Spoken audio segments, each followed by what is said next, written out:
Hello, everyone. Is this microphone on? Can you hear me well? Can I hear myself well? Yes? Good afternoon. I am already just introducing myself. I will be the moderator today. Florian Ruland from Free University. But the whole event is slightly delayed. We will start at 5 past. So I just wanted to say hello already and 2 more minutes. See you back here in 2 minutes.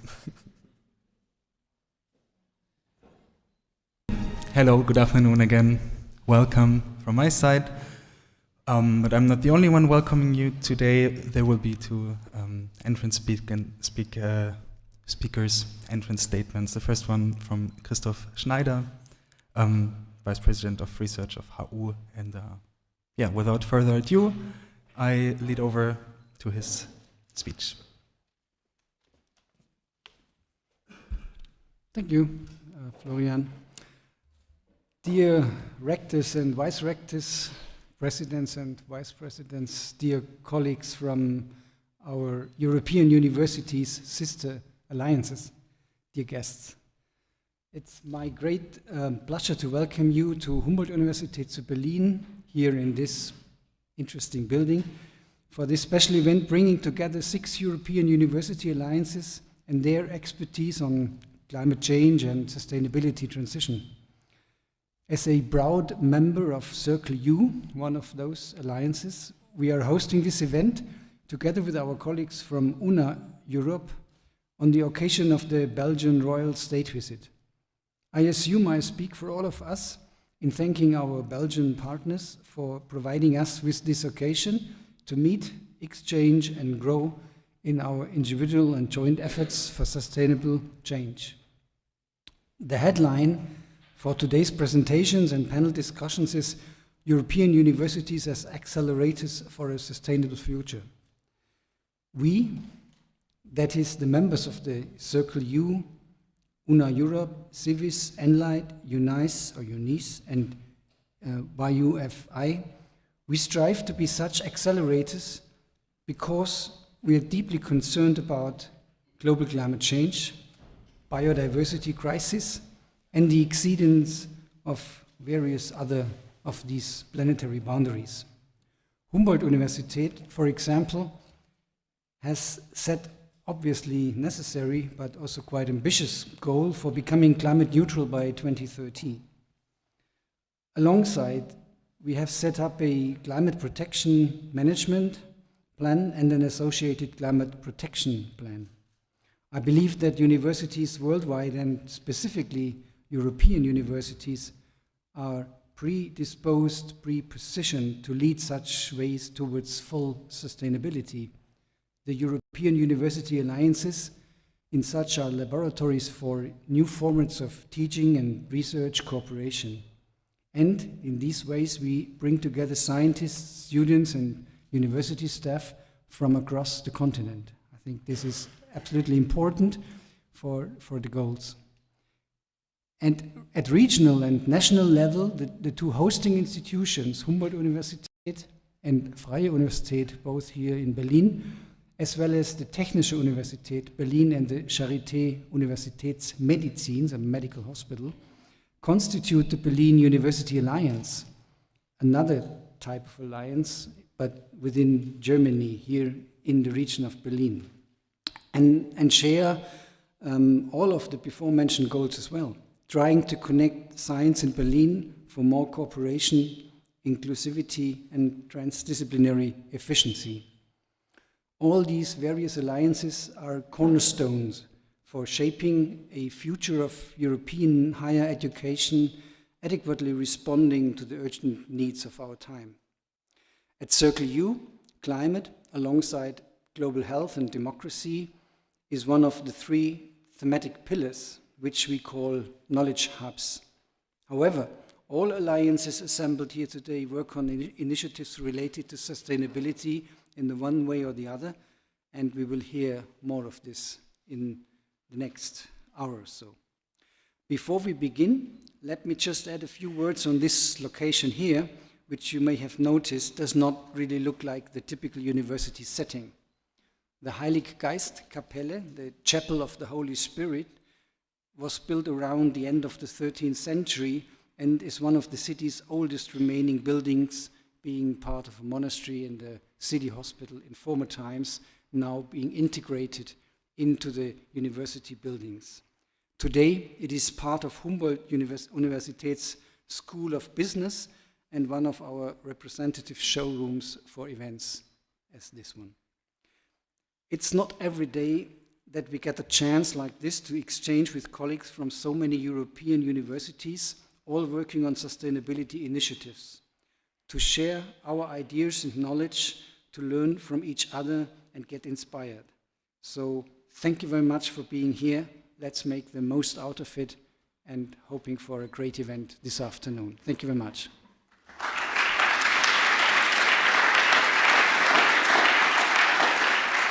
Thank you, Christoph Schneider. And now please have it Christoph from the Free University, the head of the Office for International Collaboration. Thank you. Thank you very much. Great welcome also from me. You've seen in the program, it was originally our Vice President for International, Verena Brechen-Gatalkert, who wanted to welcome you, but unfortunately she's ill, like I think 10% of the German population or something like that. So everyone is ill at the moment. And it's my great pleasure to say also a few words of welcome, because I've been involved in our European network from the very, very beginning, and we've now, how long, Peter, have we been working together? 4 years, 5 years, something like that, for quite a while. Let me say thank you, Humboldt University, for providing this fabulous room to us. Sometimes this room is even used for weddings. I've been here at a wedding of the architect to actually restore this building here. And thank you, KU Leuven and Louvain, our Belgian partners in those two networks, UNA and Circle U, and all the others from the other 4 networks. Sustainability, if I understand this right, is also part of, I mean, we're happy to have put this at the agenda here today for this meeting. It's part of the agenda of the state visit, at least sustainable development seems to be part of it. And I think it's at the core of what we do in our alliance, and Professor Schneider mentioned that already. I think there is hardly a European alliance that doesn't have one aspect of sustainability on its agenda or not. And I think it's also an element where we can connect with each other. And if we want to build a university of the future, and I think all of us want to do that in our individual and different networks, and even if it's just a university network of the future, if we want to do that, we have to tackle the big issues and all the big global and planetary issues. Probably climate change is the one, despite the wars that are going on at the moment, climate change might be the one that affects us most, and that's why it might be the most important one that we have to deal with, and the climate crisis is the one that should be foremost on our mind. And in UNA Europa, I think we have developed formats, approaches. We've tried to make it an aspect of everything we do, and I think we will hear more about it from colleagues here, and we'll say more about it. We even tried to develop a BA in sustainability, a joint BA. I'm not sure whether we're always successful. As we all know, we all are ambivalent about it in the academic world. UNA Europa has certainly increased our CO2 footprint and our carbon footprint in the world. We travel a lot in our networks. I'm not sure how it is in your networks, but we travel a lot in our network. And so there is a bit of ambivalence, but we're trying to, in all other aspects, we try to be as sustainable as possible. At Freie Universität as well, we have set ourselves the goal of becoming climate neutral, but since it's a permanent competition between Humboldt University and Freie Universität, we have set our goal already at the year 2024, so 6 years earlier than Humboldt, and I think we're not going to manage to go there, but we try to be very ambitious there. I think our track record altogether is quite good. Early, we had a Center for Sustainability Policy in the early 80s. We have had a unit for sustainability and energy, and two of my colleagues are sitting here on various podiums and talking about it. We've had sort of, I think, a lot of measures that we've done over the last year, and it all started out mainly as energy saving, and then it's turned to a sort of a bigger and higher goal. So the track record is quite good, but I think we still can learn from each other, and I think that's what we should do here today. The European alliances learn from each other, the individual universities learning from each other, and I think that's what we're here for, and I wish us all a fabulous and interesting and informative afternoon. Thank you very much. Thank you. Thank you. We have a very ambitious program today, and we have only 2 hours, and 10 minutes are gone already instead of 5. I will be the timekeeper of today. I'm just saying that because now we have 6 presentations coming up with 6 speakers, and I will be sitting here. If I'm holding up my notebook, then please come to a finish with the presentation. But I'm saying something about the finish before it has even started, so please, now let's welcome up here Janina Teigl, chair of the UNO Europa Task Force for Sustainability and Climate Protection. The floor is yours. Thank you.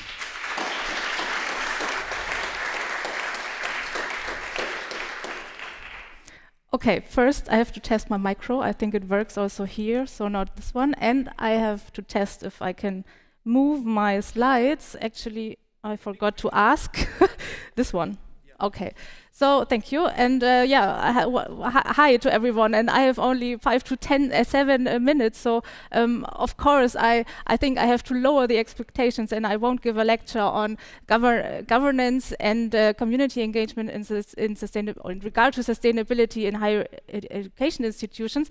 But what I can show you is what UNO Europa does in this regard, and also 2 reflection papers with this topic. So you can also see them online later on, and we can get in contact. So I'm Janina, working in the Sustainability and Energy Management Unit at FU Berlin, Freie Universität, as mentioned already. We have this unit almost 10 years now, and my colleague Katrin Schweigel will also sit in the plenary session later on. I'm chairing the so-called Task Force Sustainability and Climate Protection.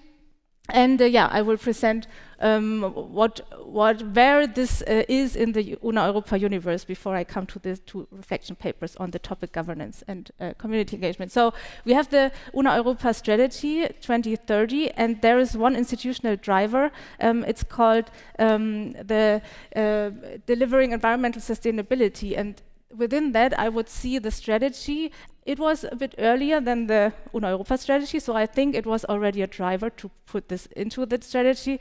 And this sustainability and climate protection strategy was still developed by a group of people in UNO Europa working in sustainability offices. And the strategy states that UNO Europa's members share the responsibility for the special role of university, not only in teaching and research, but also actively shaping the global discourse and pioneering examples and innovation processes for transformational change in addressing challenges to sustainability.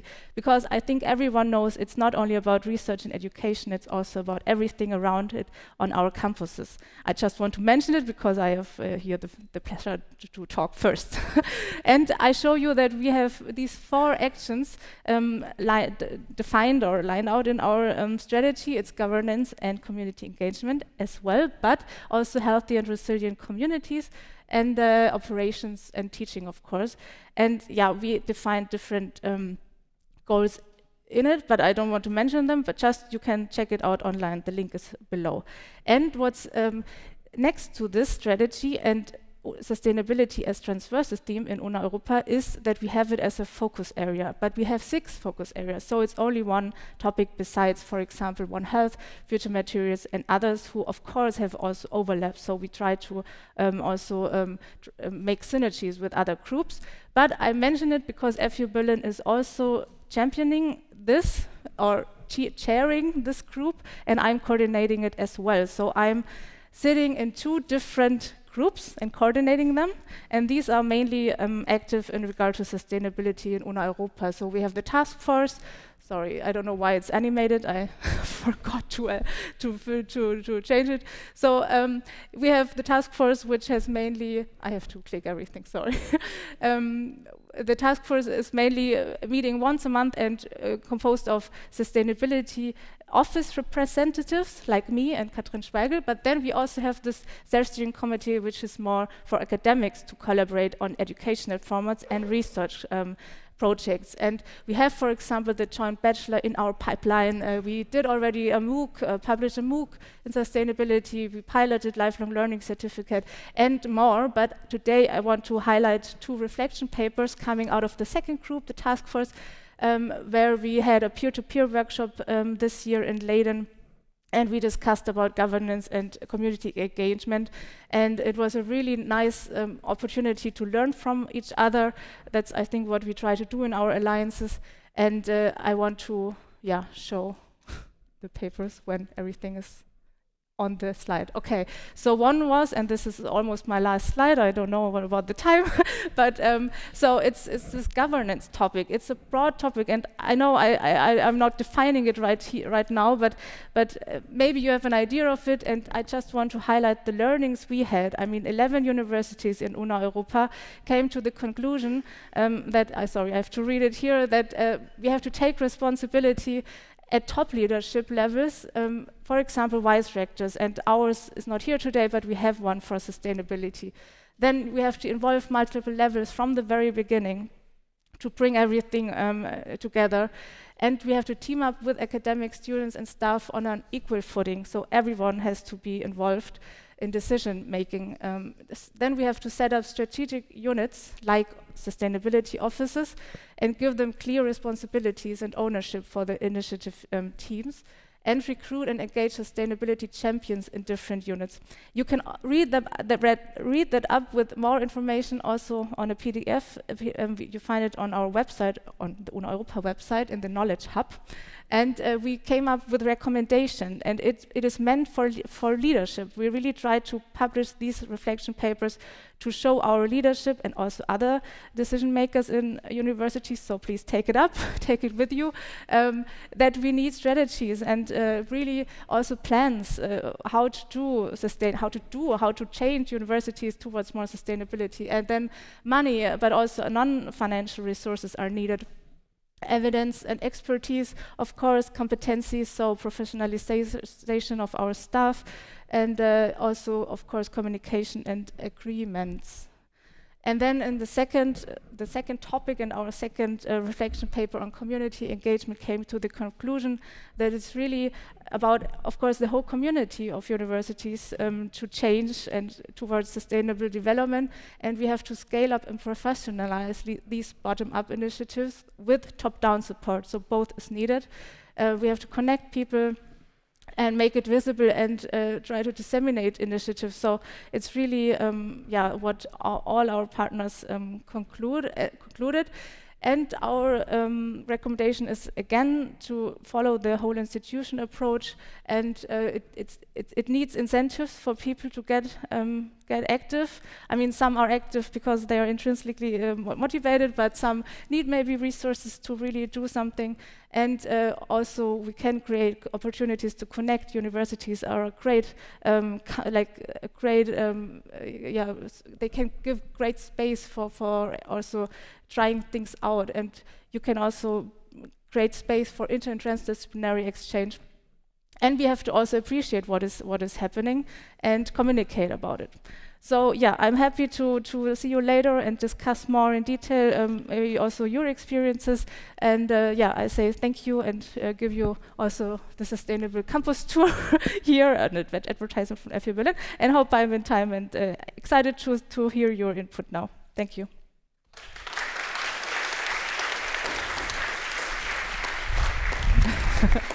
Thanks a lot. Well done. Okay, yeah, almost in time. Manik van Klooster, please, from UC Louvain, head of the Earth and Life Institute there. But today, yeah. Thank you. Thank you.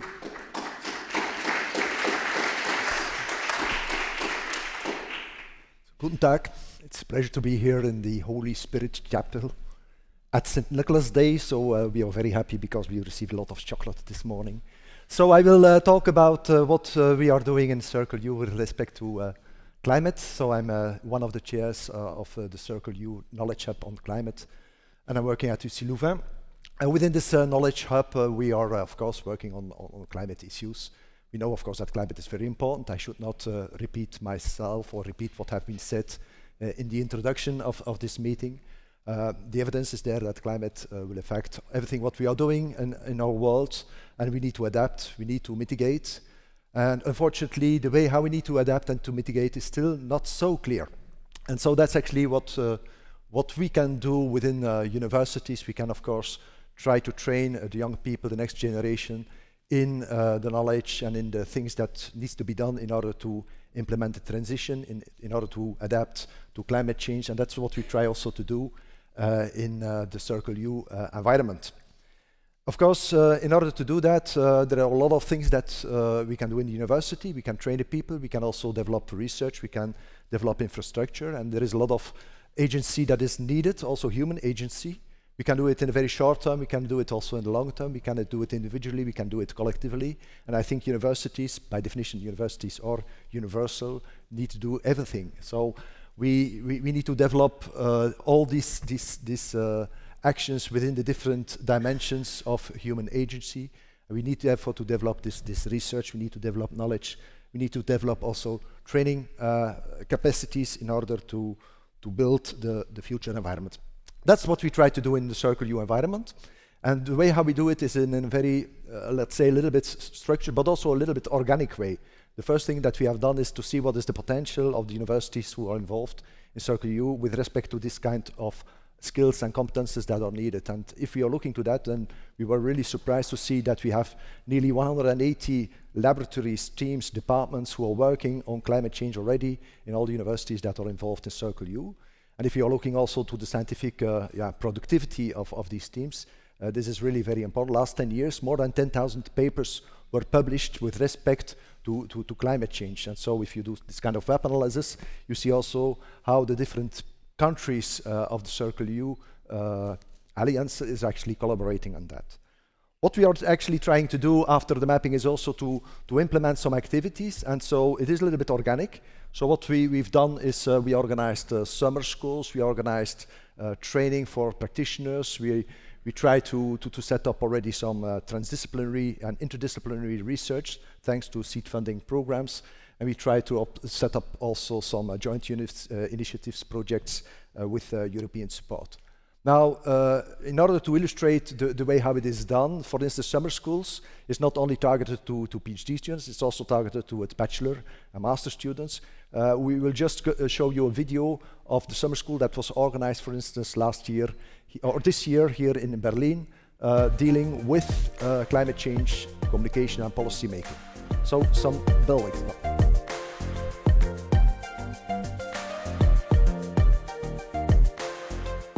We hope that the students take in the interdisciplinarity of all the different aspects of climate change, because climate change is par excellence one of the most acute but also very complex problems, where you need to be able to identify the different sub-disciplines. Coming from a political background, the idea and the possibility of hearing lectures about scientific topics is really something that gives me more opportunity to understand also the global and political issues that we have to face. We've got students here from across the 9 universities that make up the consortium Circle U, and some of them are also international students studying abroad at those institutions. So we really have a diversity of perspectives and voices. I study biology, which means I only get a very little part of climate change, and even that's not really implemented in courses. You have people who are also learning this from different countries and also different backgrounds. It's just very, very good. Interdisciplinarity is very much at the heart of Circle U. Our students come from all sorts of backgrounds and disciplines, and all of them have come together because they want to bring the tools and methods and approaches from their discipline into confronting the challenge of climate change, learn how finance, law, and all these other approaches are needed, not in silos, but actually holistically to tackle something that affects every single dimension of human life. Well, medical students, so I've only learned about climate change and politics and economy. So it was really interesting, but at the same time, really hard and challenging because there are a lot of terminology that I've never heard of. I usually don't know about. And also I'm meeting a lot of students from all over Europe. That's really interesting because you can see a lot of differences between all visions and mindset. They are just really eager, and they have so many questions, and they discuss with each other. And not very often you experience that you have students who, with respect, engage with each other's positions. They have so much they want to discuss and so much they want to bring to the fore. I had the opportunity to understand that politics and science are not two words that collide with each other, but they have to be merged together in order to function. So if my art, as I hope to, will envision any possibilities of diplomacy or political engagement, I feel like I have the opportunity and also the responsibility to take into account science as one of the major bases for decision-making. So this is really an exciting chance to reflect on the topic and to hear questions and consider the material from different perspectives, and to actually then apply this in their future careers really does give me hope that we are going to be able to tackle this problem and achieve the future that we hope for. We should acknowledge, of course, our colleagues from Humboldt who made this video. But so we will continue, but we still have challenges. Of course, the most important challenge, I think, is we need to try to scale up these activities that have been implemented. We need to try to assure that actually the idea of the alliance and the opportunities that are associated with that becomes part of the DNA of the academic work at our individual universities. And so that's actually what we are going to try to do in the coming 5 years. So we're going to try to co-construct based on what we have learned already in the first 3 years. And I see that the red card is appearing, so I will stop here. Thank you very much.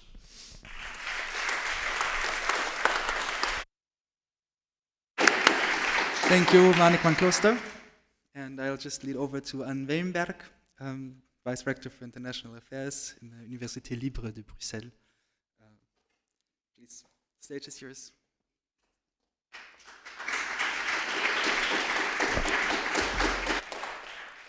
Thank you so much. It's a great pleasure to take part in this event. I will give some explanations about our alliance called CIVIS. So as a European alliance of first generation, CIVIS was established 4 years ago in October 2019, and it now counts 17 partners, so namely 11 European partners, among which our German partner, of course, the University of Tübingen, but also 2 universities, European universities in third countries, namely Glasgow and Lausanne. But we have also within CIVIS 6 African partner universities, because since the start of our alliance, the Mediterranean zone, but also the African continent, were really at the heart of our CIVIS global strategy. And we really think, we firmly believe that the future of Europe and that of Africa are intertwined. This enlargement to our 6 African partner university took place in March 22. So the beating heart of our alliance lies in our CIVIS interdisciplinary hubs, which really structure our work within CIVIS, our activities, our projects. Each hub is coordinated by 2 partner universities, and as you can see, these hubs focus on 5 general topics, 5 themes, closely connected to major societal challenges, of course, and narrowly linked to sustainability. These thematic hubs have given birth to a number of joint educational programs, either long-term or short-term. And among these, a considerable number of summer schools, of course, but also considerable number of the so-called BIPs. So after 2 years of BIPs, we have now a total of 90, around 90 BIPs within CIVIS, some of which with the participation of our African partners. We are currently working on various new joint educational programs, and I would like in particular to focus on one of them, which is this project of establishing a joint transdisciplinary master in climate, environment and energy. And so we chose to present this project for the event of this afternoon because this is one of our most, I would say, ambitious project, and especially because the intention is to include, to have all European partner universities on board, but also our African partners. It is currently coordinated by Stockholm University. So the objective is to start with this program in September 2025, but also to upgrade it into an Erasmus Mundus program the year after, so in 2026. And with this objective, we obtain an Erasmus Mundus design measure, which will help us preparing this program. So as you can see, it's a 2-year master which will be divided into 4 semesters. First and fourth semesters will be mandatory, will be obligatory, really transdisciplinary by essence, I would say. The first one will take place in Stockholm, well, there will be 5 mandatory courses, all of which will be co-taught, co-created, I would say, by academics from our various partners in the alliance. The 4th semester is also of a transdisciplinary nature and will especially be devoted to a thesis. And then the 2nd and 3rd semesters will be elective and offer students a choice between specialized module, either of a disciplinary nature or also of a transdisciplinary dimension. Participating students will be asked to complete semester in at least 3 universities. Of course, this program will be supplemented and connected with a series of other activities, among which a MOOC, which is already online, but also, of course, summer schools, winter school seminars, workshops, etc. Last but not least, I would like to finish with the challenges, because, well, as said earlier, this is one of our most ambitious projects, a real stress test for an alliance. And as a result, one of the most challenging projects, of course, as well. The will and the motivation among partners to achieve this program is certainly very strong. And I would say that there is kind of a perfect match, if I can say so, between the alliance's priorities and all partner universities' priorities as well. And there is also kind of a perfect alignment between top-down and bottom-up initiatives. But structural and legal difficulties are not to be underestimated. Most of them have already been mentioned yesterday during the high-level panel we had with German and Belgian rectors. But among these, I would like especially to, well, underline the importance of, well, the difficulties linked to the legal capability of CIVIS partners to engage in joint, not only multiple, in joint programs.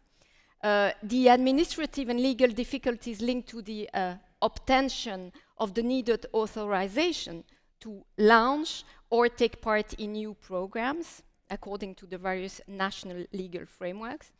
And also, last but not least, the difficulty, and we also underlined this yesterday afternoon, to coordinate the differences in academic calendars, in academic schedules of our various civil partners. So hence, I would say, an urgent need to discuss, of course, at national level, but also at European level, in order to boost creativity and energy, and be able, in the end, to overcome all those obstacles or difficulties. Thank you very much.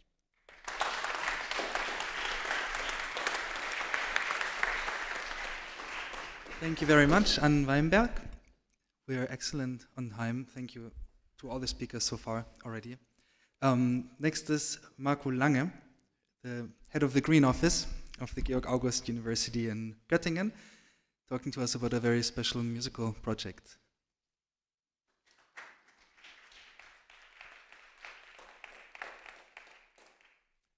Hello, everybody.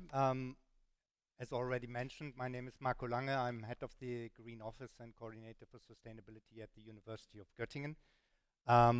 My task in Enlight is to coordinate the Green Network that consists of the sustainability and climate coordinators of the 10 partners.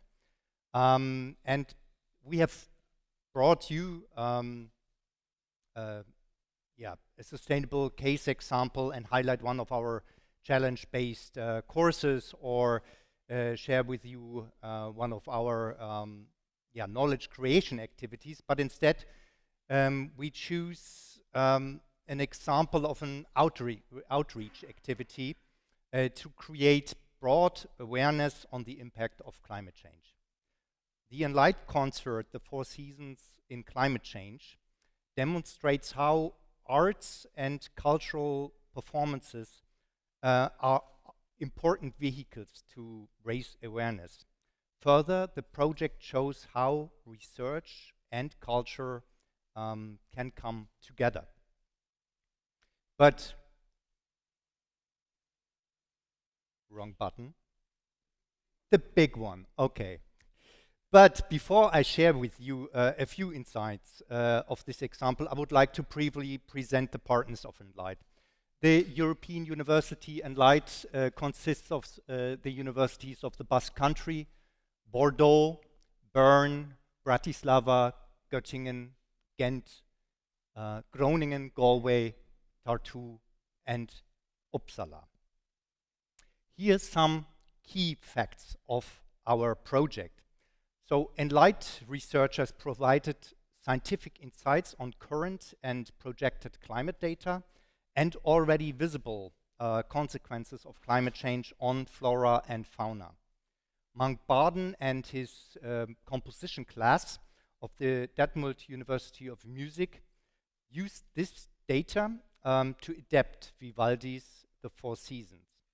In cooperation with the Göttingen Baroque Orchestra, the new composition premiered in September last year at the Assembly Hall of the University of Göttingen.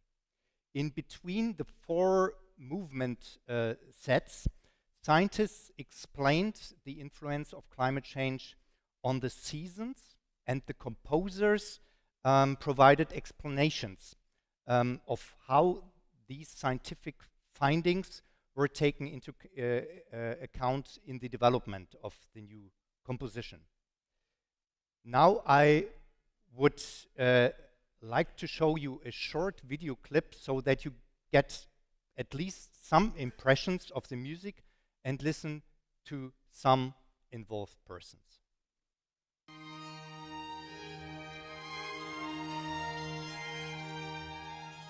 So climate is changing, but what is surprising to all of us is the speed, how fast climate is changing.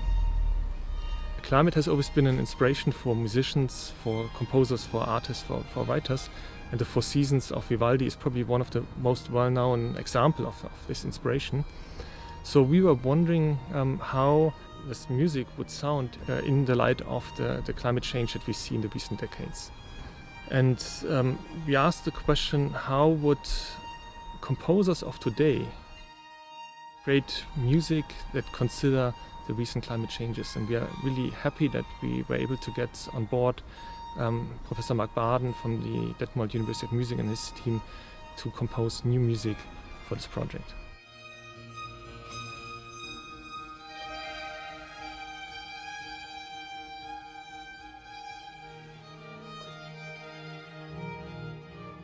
Unlike musical instruments, we use scientific instruments, and these instruments are of course not designed to produce an acoustic signal, but they are designed to produce a record of environmental activity.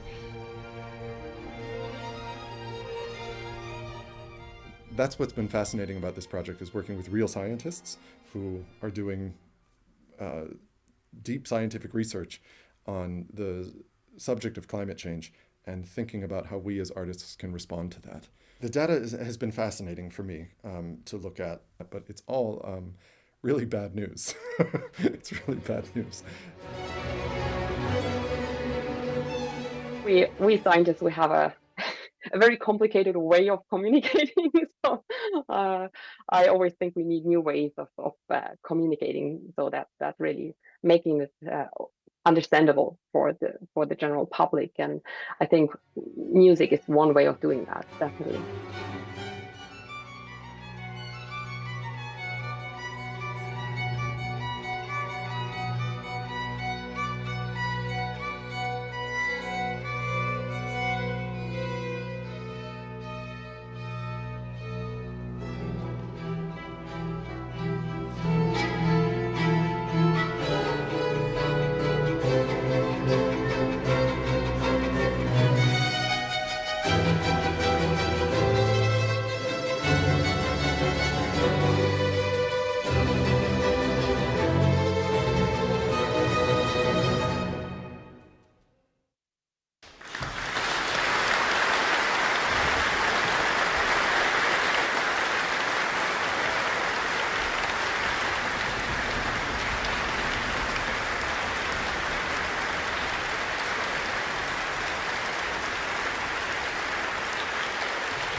Yeah, so these sounds and pictures still trigger my emotions. This Enlight project will remain in our Enlight memories, so to say. And it shows the potential of European University Alliance, transdisciplinary cooperation, as well as arts and cultural performances to be important outreach activities. Of course, special projects need special funding besides a lot of engagement. So I would like, therefore, especially to thank the European Commission, the German Academic Exchange Service, and the BMBF for their strong support. And thank you for your attention and the invitation to this event. Thank you very much.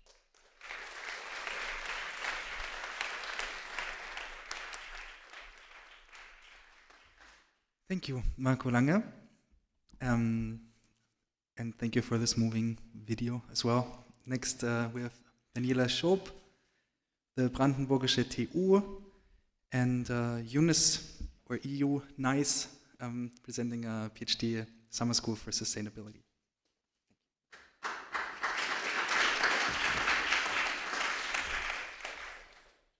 Okay, which button? Ah, the big one, okay. Okay, good. I think it works. So thank you very much. It's a great pleasure for me to present you today. Yes, one event inside our European University for Customized Education.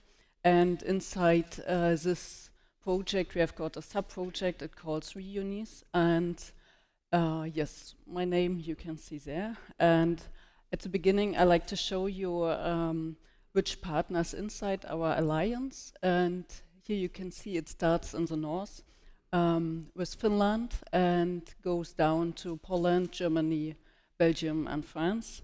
And in the south, we have got the colleagues from Spain and from Catania. And this, these partners have got a lot of same problems, and they are away from urban centers. Like my university is 100 kilometers from Berlin, and we have got a nice landscape, but we have got some problems to find staff and, of course, students. And at the end, we also have got, or some of the universities have got the challenge of structural changes. And I would like to go forward and like to show you the main objectives of our sub-project, the ReUnis. And here's the, yes, we have different main goals, and 4 you can see here. The beginning is that we support the research and the innovation inside the unis. The second is that we promote the open science and research. And the third is that we would like to open a portal to foster the expertise and the exchange and innovations, of course. And the last, and what is also very important, to fostering the diversity, inclusiveness, and gender equality in education and research.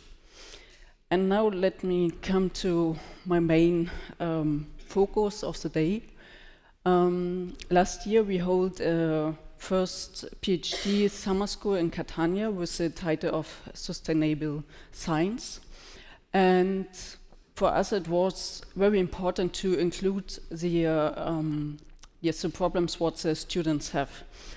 And here we do at first a survey for the students, because our focus was that we like to solve the problems of the PhD students. And so at the beginning they have to fill a survey, and from each university take 2 students was on this event. And yes, inside the survey we get a lot of feedback, so that we can fill at the end 5 days with a big program.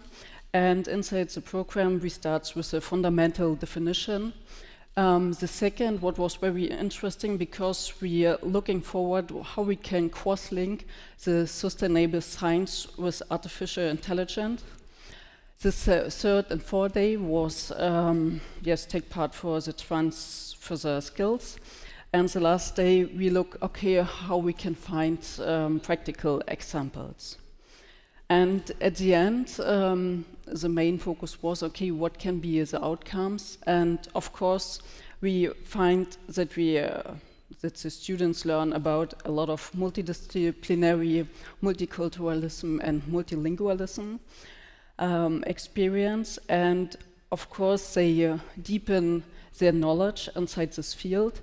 And the most important is what we get as feedback from all these PhD students was that they create their own network. And I think that's very important for PhD students, that they start very early to start to build their own network inside Europe and to connect with each other. The next one is a movie, but it doesn't work today.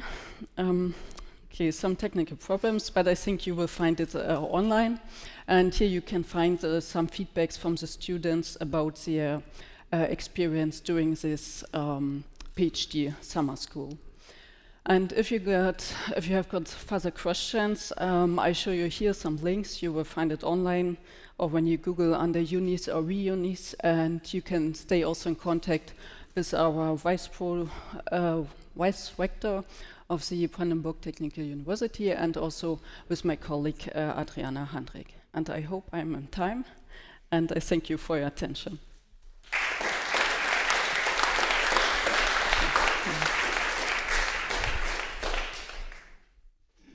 Thank you, Daniela Schopp. That was actually ahead of time. So, and Adams, you can talk as long as you want now. Antwerp University. And yeah, looking forward to your presentation. Thank you very much. Yes, thank you very much. My name is Anne Adams. I work in the Department of Research, Innovation and Valorization of Antwerp University, and at the same time I am the coordinator of the UFE for Postdocs project. And I'm very glad to be able to present the project today and to also indicate how this project provides pushes and pulls, as I call it here, for sustainability, both on the level of the individual research training projects of the postdocs that we recruit, and secondly also on the level of the Alliance and the constituent universities. But first of all, I will show you what UFE for Postdocs exactly is. It is a large project. It is aimed at recruiting and training junior postdocs, and it is co-funded by the European Commission. We acquired this project in a very competitive call. We're very happy with it, and it's also a very challenging project, as it is to bring 51 postdocs, so a small army of postdocs, to our universities. And we have, as the slide shows, 2 calls launched this year. And all of these postdocs will be working in one of the so-called focus domains of the UFE Alliance, and one of these focus domains happens to be sustainability. You can see how the postdocs are spread within our partner universities, so they're nicely spread. And we're actually at a crossroad now, because we are actually starting with our first cohort. Now, before going somewhat deeper into the results of our call, this is our UFE Alliance. It shows a nice geographical spread of the universities. We have a German university in our midst, the University of Bremen. But I first of all would like to show this slide because it indicates also a number of stakeholders that are closely active within our project. We have 2 types of stakeholders. So there are a number of business organizations, and there are a number of city councils or regional councils that are active within the ecosystem of the participating universities. And all of these are engaged in the project in various ways. First of all, they, mostly they offer a gateway to stakeholders, non-academic stakeholders in their backyard, which we engage in 3 ways into our project. First of all, they take part in the selection process of the postdocs. Secondly, they actively follow up the research of the postdocs. And thirdly, they will also be involved in the training program, which we will be deploying as from next year. Some information on our first call. We had a very large reach with our call. We had 103 applications, which was more or less what we expected. So we were happy with it, also for logistical reasons, I may say. A nice geographical spread, also a good gender balance in the candidates that responded to our call, and a lot of candidates coming from outside the UFE universities, which was exactly what we intended. And we also went through our first selection process, which combined a solid international peer review with, and this is a novelty, 2 interdisciplinary selection committees, which are made up by academics and non-academics. And this whole selection process was quite a challenging and an audacious exercise, but also at the same time a very interesting one and a very successful one, because it produced actually our first cohort of 25 postdocs, which are bound to start between the 1st of January and the end of March of next year. Now, how is sustainability as a concept embedded into our project? It is so on 2 levels. As I mentioned, it is part of the call, and it is also part of projects that are going to be carried out. And secondly, it is also embedded in the research and innovation agenda of our alliance. Now, first of all, on the level of the projects, the common denominator of all the projects that we called for in our first call. They tackle urban challenges or opportunities. They touch upon urban challenges and opportunities, and they had to be framed in either of the two focus areas of the UFA Alliance, being sustainability or digital societies. And here you see a very short definition of what we called sustainability and digital societies, which is quite flexible. It allowed for a lot of opportunities. It allowed for candidates in a lot of disciplines as well. And in the end, in this call, we have selected 25, 13 of which will start projects in a topic subject related to urban challenges and opportunities in a sustainable context. And as I mentioned, they are all starting very soon, and they will be enjoying, and I really mean it, enjoying a very freshly designed research training program that we are developing as I speak, actually, and which will be a lot about how to interact with society, interact with stakeholders, and will also include a lot of practices on open science and open innovation. Then also, yes, UFA for Postdocs also pushes to sustainability in the research and innovation agenda of our alliance.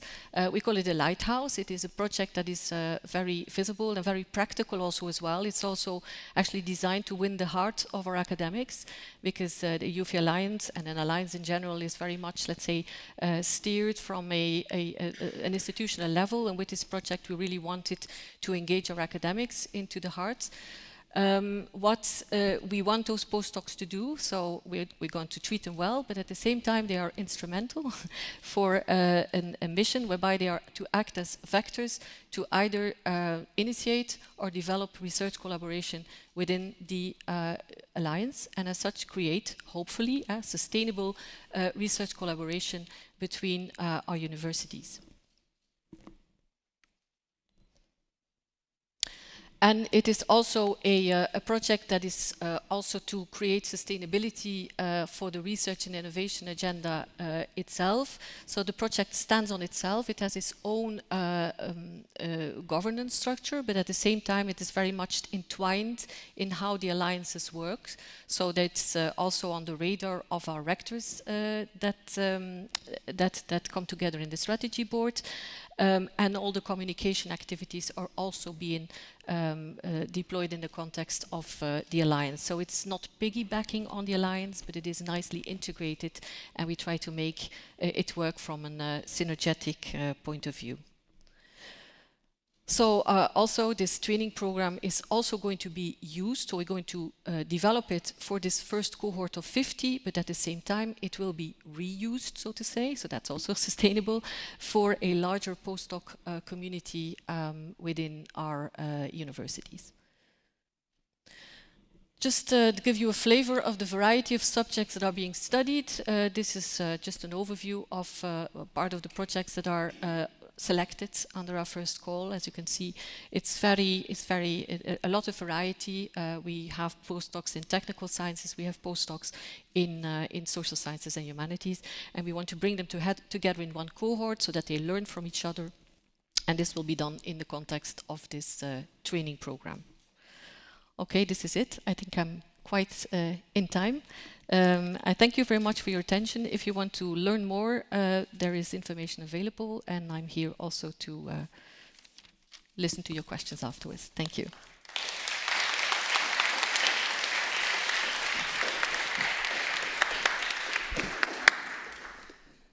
Thank you. Yeah, another big round of applause maybe for all of the speakers. Incredible. We heard so much about knowledge, bringing it together, education, PhD level, postdoc level. Now we're going to have a panel discussion with every panelist quickly introducing themselves. I would now ask the panelists to move forward. We don't really have a break in between the two blocks, but there's going to be this kind of moderated transition. Yeah, in no particular order, Katrin Schweigel, Marcel Robinson, Gaze Kucke, Laurence Ries. I have also two more badges for two panelists. Well, you have your own badge. You don't need this. Laurence. Are we seated in this order? I'm not sure. We'll yeah, find there's out. You're all wrong. We can. Do you want us in a special order? By size, by height, by age. Take a seat wherever you feel. Okay. It fits. I don't have a portable microphone. I just speak loud and clear, but I usually.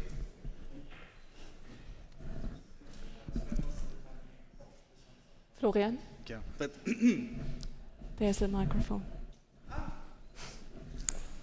And there's another one over there.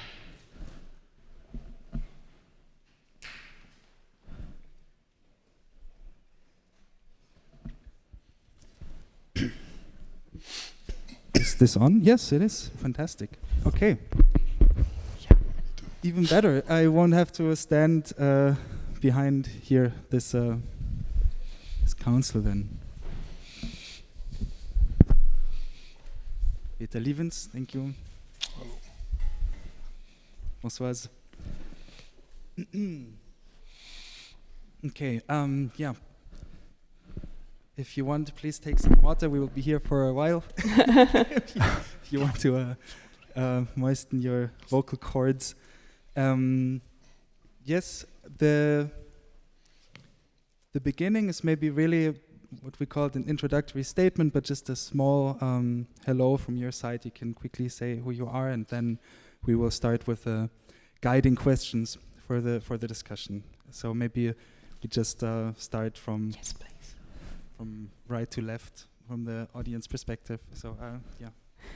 Yes, good afternoon. My name is Katrin Schweigel. I work for Freie Universität Berlin. I'm there at the Unit for Sustainability and Energy Management. I'm responsible for international cooperation and also what we call sustainability governance. And both fields, of course, are, well, very much united in our joint alliance of Una Europa. Happy to be here. So I continue. My name is Marcel Robinson. I am the head of our Division of Agricultural Ecology at Humboldt University here in Berlin. And I'm also the academic director of our climate hub in Circle U.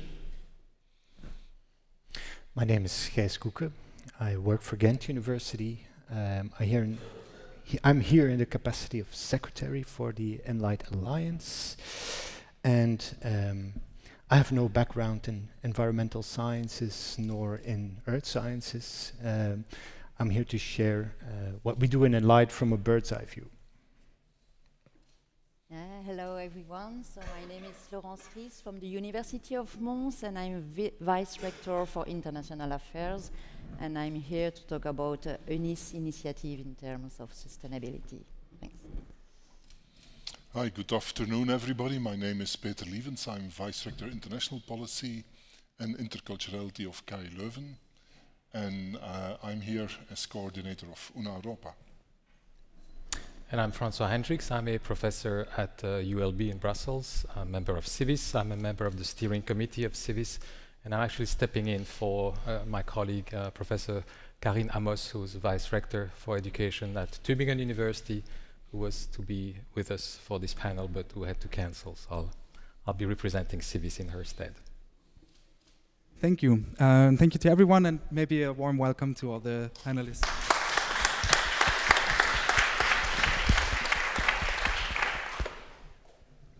Okay, the first guiding question is how is the concrete implementation of sustainability and climate change at your institution, and what benefits do you see of implementing these together? And before we just go in the same order again and again, I thought maybe either one of you just immediately jumps in and says, I have something itching to say about this right away, and then maybe we just take it from there, and the next person who has something to add to that. And if not, I will just ask one of you directly. You're all very Okay. polite, but Laurent, Let's try. yes, please start. You're in the middle. Someone is to start. So Please. I think that we have three different levels. The first level we have already talked about is that collaboration is at all levels of the university: governance, administration, research, education, and it's really helpful to put in place several projects, but also a global view of what we want to do together, and I think it's really important. The second thing is that we really need to have the input from students, and we want to organize a kind of student clubs or student organization to ask them how their view of sustainability, what they want to learn, what they want, how they want to tackle the problem and go upside. And then the last thing is that we really want to be in collaboration with industrial partners and with the society, because we think that it's really important that all our efforts are shared with industries around, and especially because we are in a region in transition, and we need, of course, the help to go for the future and something new. Thanks. Thank you. Yes, anyone feels this resembles what is happening at their institution and they would like to add on that? Yes, please. Well, I think watching through all the presentations, we are all doing similar things, very similar things, but with different approaches and different formats, different methodologies. So there's a lot of variety among alliances. There was even in our alliances very different levels of capacity, very different levels of activities. And I think it's good to see that all alliances have not reduced sustainability to one single type of activity, and even not to one single disciplinary field. If there is one thing very important in Enlight, is that we bring students from disciplinary backgrounds together, and that we take real life complex sustainability problems, because by nature they are complex. We bring that to the core of our education activities. And when we work on sustainable challenges, whether it's climate neutrality in a certain city district, then it's important to know that solutions to that are not, well, they are technical solutions, but there are many other dimensions to that. And it's important that students learn about these dimensions, that there are economic consequences, that there are notions about equity and equality, access to green technology, that there are legal implications, and often also political choices that need to be made. Great. There's something that stuck out to me, that both of you involved students and your student perspectives a lot and mentioned them explicitly now in your input. Why does that play a big role in sustainability and maybe also in a broader sense of sustainability? Okay. Yeah.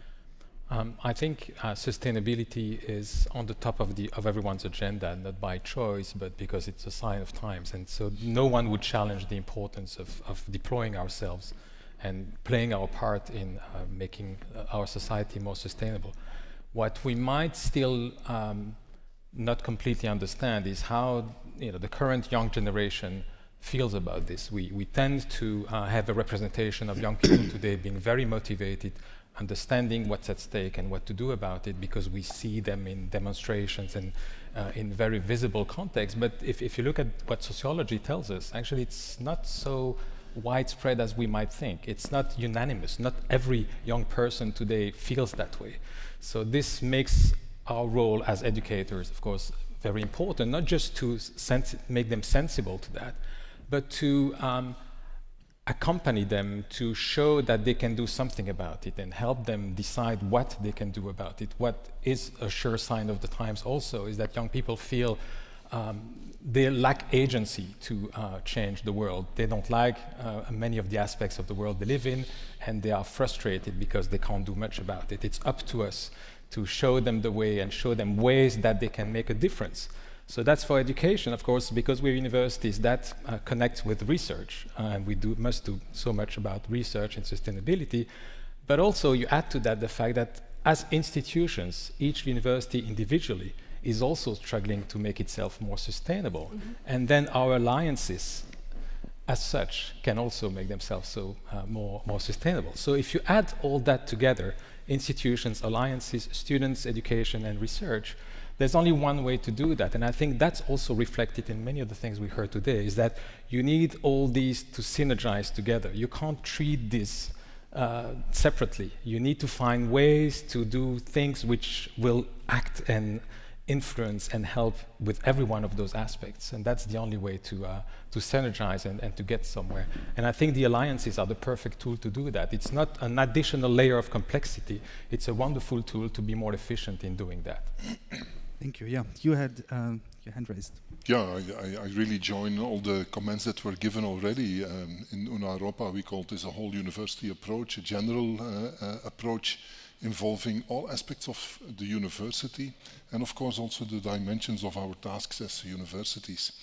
But still, if I just can make a remark about what is not going perfect, seeing all these brilliant initiatives and fantastic pilots from all these alliances and also from all the others that currently are, I think, essentially all working, at least to some extent, on sustainability.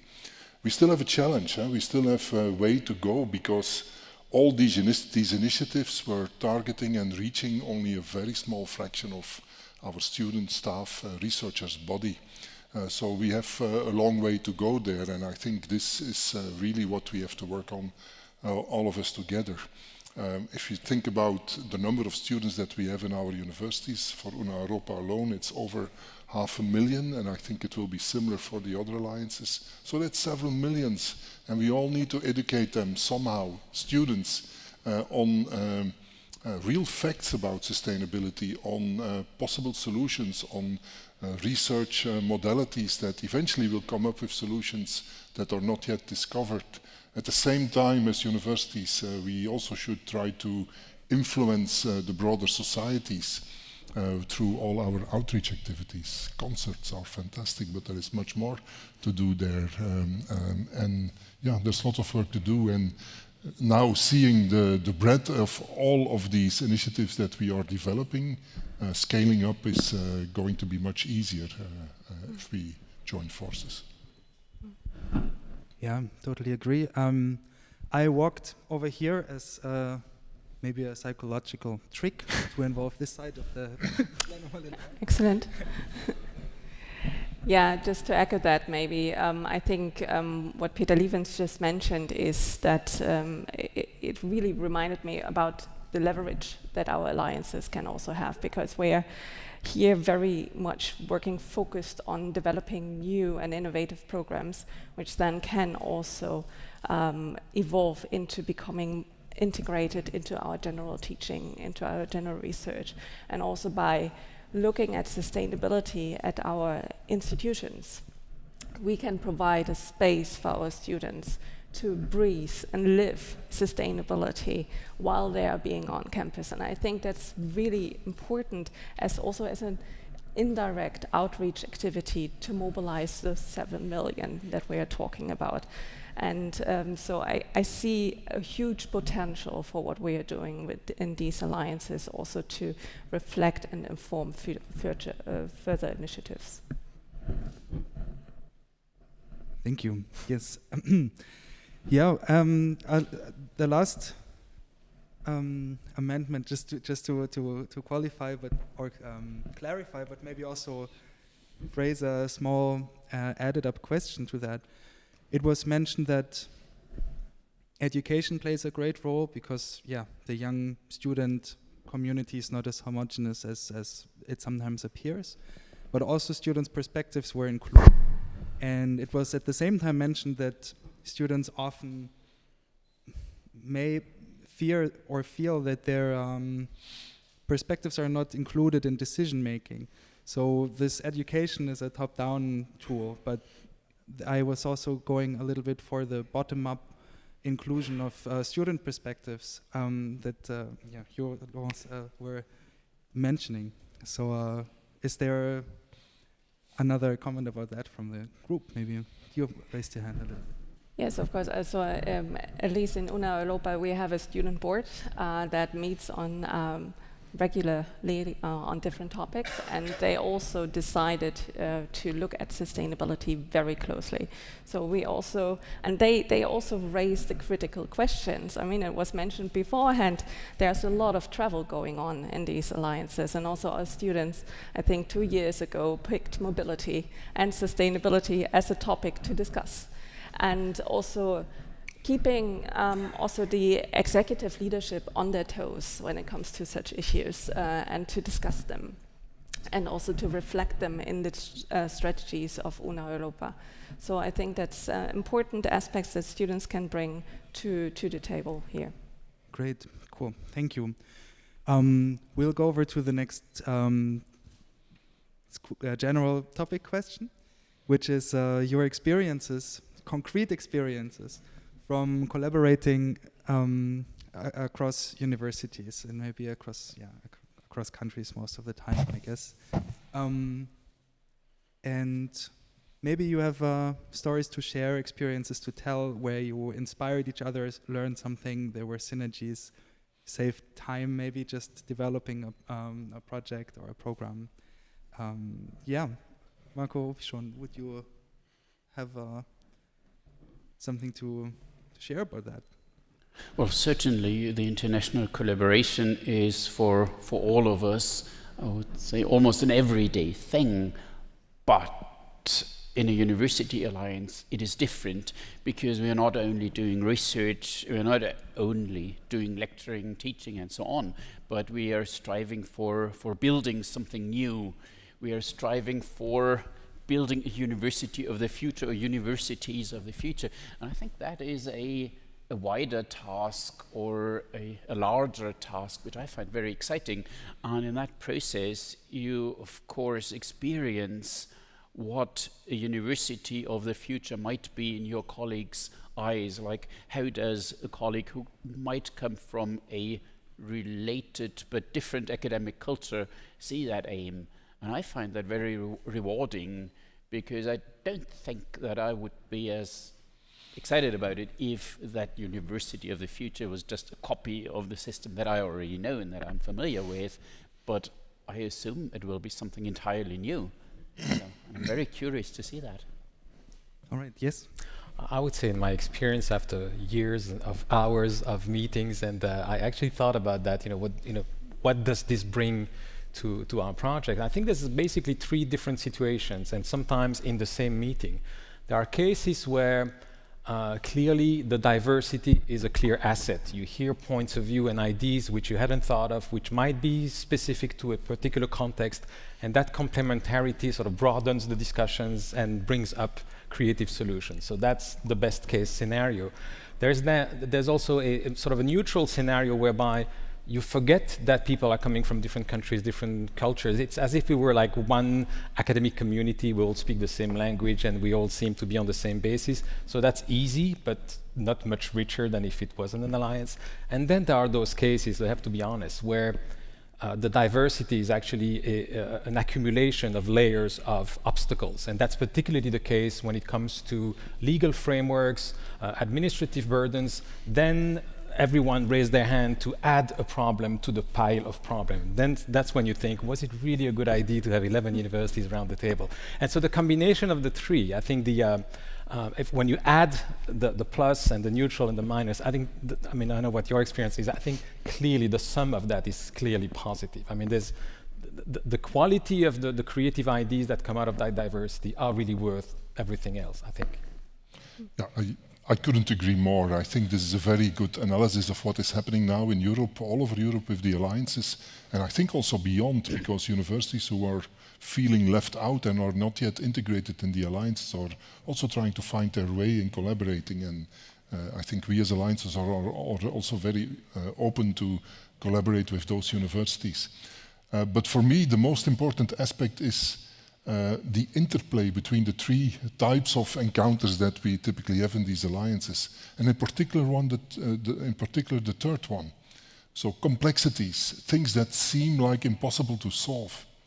If we would not have had these alliances, I'm sure we would have given up in trying to organize a joint bachelor in European studies, and we would not even have started in building the joint bachelor on sustainability.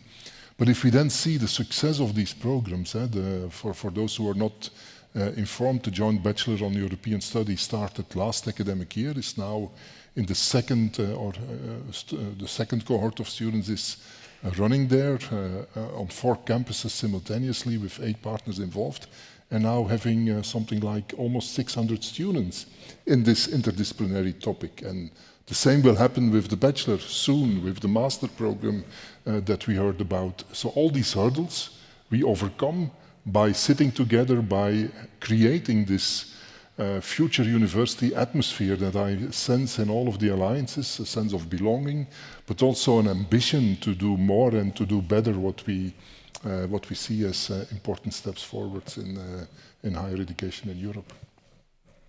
Yeah, I totally agree, because I think that really we are quite new in the process, so we are not the second generation of the Alliance, and I really think it's a marvelous laboratory to try things, to try to work together, to try to innovate, and it's really, because we are together, we have to go forwards, and we have to try, at least to try, and it's a really good opportunity to put some innovation in the way we are teaching, the way we are thinking, and so I think it's really good.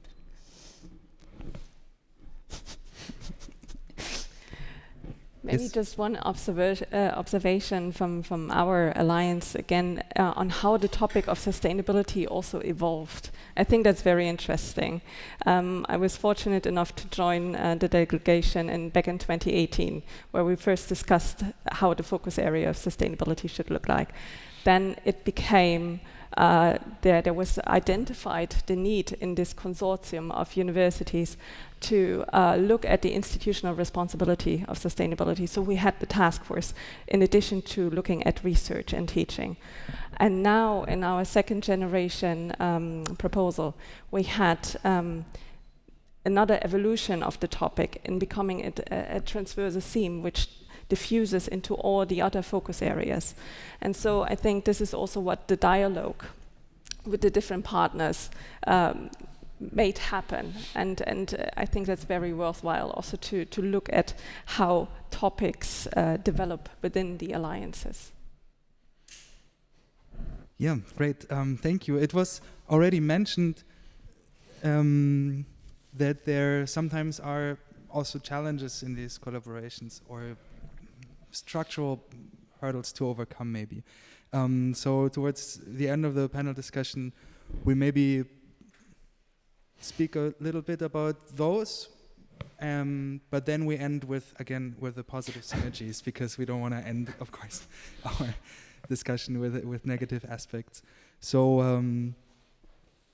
are there other challenges that you faced, or that you also maybe challenges that you might envision in the future? Is there going to be more competition for funding, for example, or how can that be addressed? Maybe, I mean, not to be too controversial, but just, yeah. I can pick up on that, actually. I've been saying over and over again, I think it's everyone's experience, that there's a very remarkable climate of collaboration among alliances. It has been the case from the start, where spontaneously the first generation alliances organize themselves in what's called the Forum of European Universities, where we meet online, we exchange good practices, we help each other. Then some subgroups were set up, and even when came the time to reapply for the next funding, everyone was really helping each other. And we've been saying repeatedly that we have to preserve this climate of collaboration and avoid at all costs, or delay as much as possible any element of competition among ourselves. There is one area of concern in that respect, and that's the funding coming from the research side of the alliances. Just last week, when there was in Brussels, we gathered an event for the final events of the SWAFS projects of the first generation alliances, and the representative of the Commission there, and it was also the case the week before at the Una Europa event for their SWAFs. The Commission is very explicit. They want to get the message across. DG Research will not fund alliances, they fund research projects. And they were even more specific this time, saying the next call, which might be of big interest for the alliances, there's not going to be money for all alliances. You know, only the best one will get it. So this is when we are risking turning losing that climate of collaboration, because then we'll be competing with each other, you know, keeping secrets for each other. We're not going to exchange good tricks because we will eventually be competing for funding. Again, I think we should not give up, and it might be the cue here, and you know, I think there are already talks that this might be the point where we start talking seriously about inter-alliance cooperation, whereby alliances group together for such funding, such big funding, so that in the end it's a consortium of alliances pitching for those projects, and in the end there might be, you know, everyone might get it, or at least it would preserve some of that extremely important and useful spirit of collaboration across the alliances and therefore across Europe. Great, yeah. Gees and then Marcel. Yeah. Well, I put a lot of hopes in the community of practice as well, which is in full development now, where we can take the capacity approach that we have in our alliance, because we have been very inward looking sometimes, put that to another level. I think apart from that, I have two critical remarks. Well, we're in a critical phase, also coming out of the pilot phase, and then when we're talking about the lack of research money, no earmarking, we are at a critical point that in Enlight, in the sense that we could, through our pilot, we could rely on the willingness of a dedicated community, select dedicated community of academics, both teachers, both researchers, to develop what we have. Around 50 blended intensive programs. We have living labs, joint programs in the making. I don't go through the lists. But reaching out to the broader academic communities is a challenge, because it was said 5 minutes ago, we have only reached the top of the iceberg. The same is true for our academics and our researchers.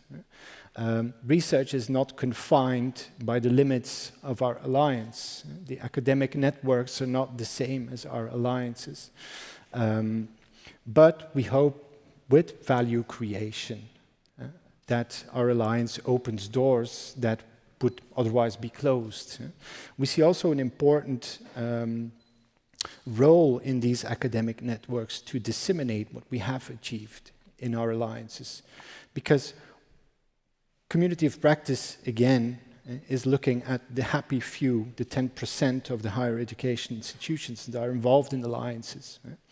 Face it, without the European University Initiative, and it was already mentioned, without the funding, the space to test things, to pilot things, we would have not reached this level of activities. So reaching out to those 90% other higher education institutions, and especially for sustainability, seems also a very urgent matter, because they did not have the privilege to be involved. They did not have the, let's say, binding framework to commit to certain project targets to achieve that level of commitment.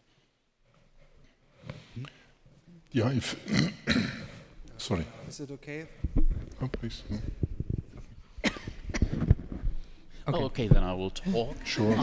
We have used in the discussion, in the discourse of our University Alliance, quite frequently the metaphor of an ecosystem.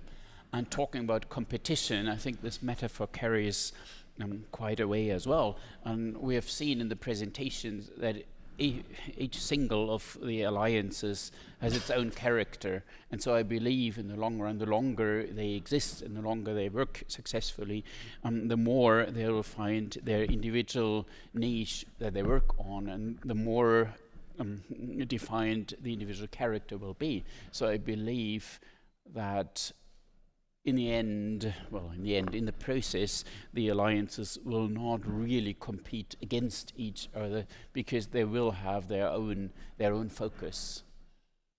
So I firmly believe that we will be more a collaboration of alliances rather than competitors. Yeah, an ecosystem is an assemblage of species that enable each other's survival. So yeah, in that case, competition always has a cooperative role. Yeah, about sustainability of the alliances then, that is sustainability in the other meaning. Funding, of course, is a very important component, but if we look to the amount of funding that we as universities get for having the alliances running, it's a very small fraction of our budget. The directors in the room, you know that this is not really going to be the most important aspect. Of course, we like more funding, and we should voice this to the European Commission, also to DG Research, as much as we can. But I kind of align with the approach that research funding should be given to support excellent research. Now I'm convinced that by setting up all the things that we are setting up with the alliances, we will enhance the quality of also the research, and in particular on these themes like sustainability, but also on global health, One Health, cultural heritage, a couple of these very transdisciplinary, interdisciplinary themes. We will enhance the quality of what our researchers can propose, so they will become more competitive in getting the real research funding. What we need is the backbone, I think, to keep these alliances somehow alive. And the intrinsic motivation that is now growing in all of the universities to really be part of these structures is going to be crucial there. And this will require, still for a while, on top of that, some funding from European schemes, from the involved institutions, probably also the member states, to make this possible. And I think this will become more and more important, along with other measures that can overcome these other hurdles that we don't really want to talk about too much, which are legal and organizational of kind. I don't disagree, Peter. It's just I think it's a fact that just because the Commission is organized in a certain way, the alliances were born. The mother of the alliance is Erasmus+. Even though the child is expected to do teaching and research and service to society, the mother only pays attention to teaching because that's where the funding came from. Then we got a little bit of the SWAFs were an attempt to rebalance the child and give the child two legs to walk, but still there's one leg which has much more muscle than the other, and then the SWAFs end, and DG Research says you're on your own, just do research. So the risk is just the imbalance of this child growing with much more attention to teaching than research, which is completely against the essence of everything we stand for. We keep saying that the university, what characterizes the university is the deep embedded nature of research and teaching, and yet we hire staff whose work is essentially to help collaboration in teaching because they're funded by Erasmus+ and this and that. Even though we know that research is never very far, the fact that there's so much more means and deliverables and milestones related to teaching actually forces us to, and do we all do it? I don't know. I think we don't do it enough, and we will do it more in the future. We need to invest at our own initiative on the research side of things so that our alliances are better balanced. Good. I will do something crazy and go into the middle now for a short moment. That's your idea of crazy? Mad.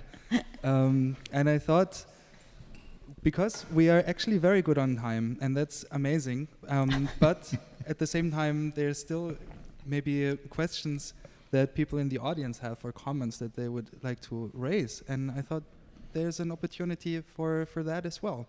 So if someone has a comment to make, I will come with a microphone.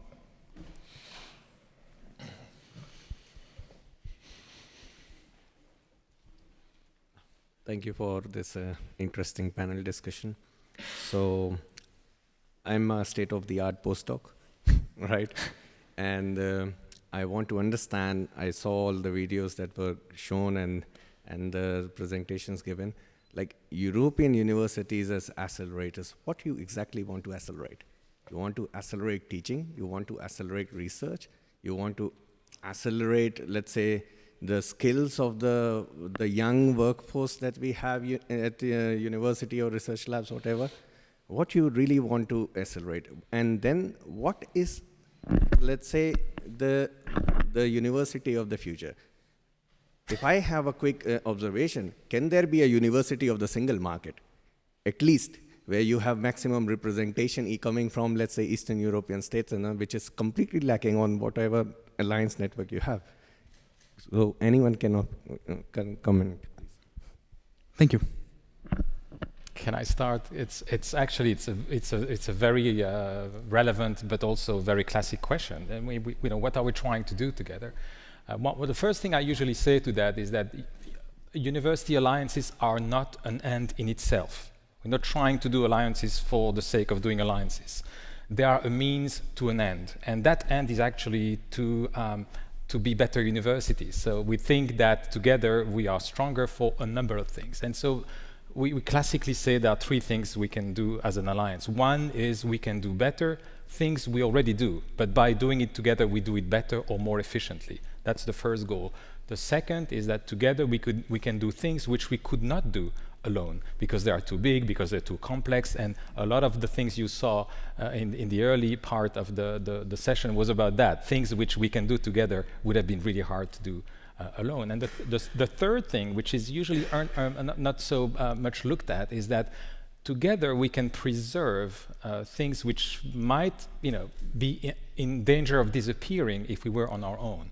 And that's where, for example, the humanities, as you know, which are increasingly under threat in the world because they are not so directly connected to employment or to job creation or to patents and things like that. So we have, humanities have to defend themselves. Maybe there are some areas of humanities where there's less students, there's less money from research. Well, then maybe together we can preserve those areas which would otherwise be threatened. So those three things, plus the fact that the alliance is not an objective in itself, I think sort of sum up what we're trying to do.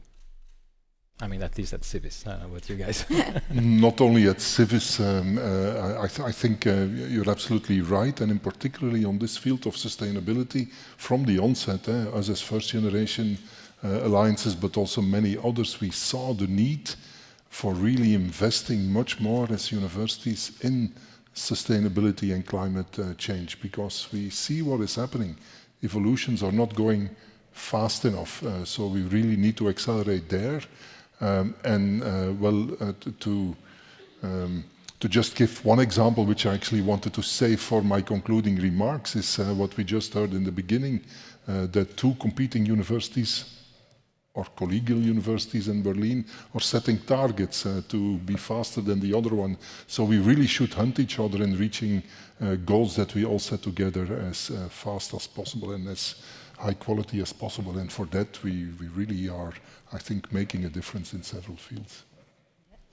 Maybe also another thing that we can bring is opening more opportunity to our students and to the population we are in charge of, and especially increase inclusion and diversity inside our institution, and also it's also try to not to create but to reinforce the citizenship at the level of Europe first, and then the global citizenships, and this awareness that there is not only our own country but much more around. It's also one of the objectives of this alliance, I think.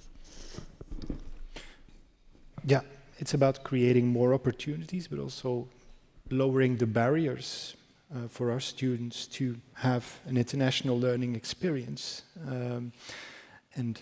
We were, well, until now, very much, and I use the word already, inward looking, and looking at classical mobility schemes.